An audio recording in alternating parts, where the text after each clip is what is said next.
لكم يا جماعة الكبدة بتاعته صراحة بما يرضي الله حاجة تحفة، والأكل جايلي سخن وحاجة ممتازة أوي يا جماعة. احنا جبنا بقى من كبدة الفلاح بتاع مطروح اللي هو بيقول إن هو تبع اسكندرية، فهنشوف بقى هل هو تبع اسكندرية ولا مش تبع اسكندرية.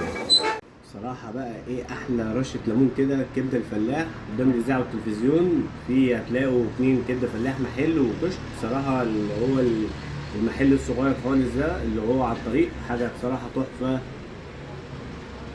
الكبدة بتاعته ممتازة جدا، وجبنا منه حصل لخبطة بسيطة في الطلب ونسينا بقى بعض السندوتشات عنده.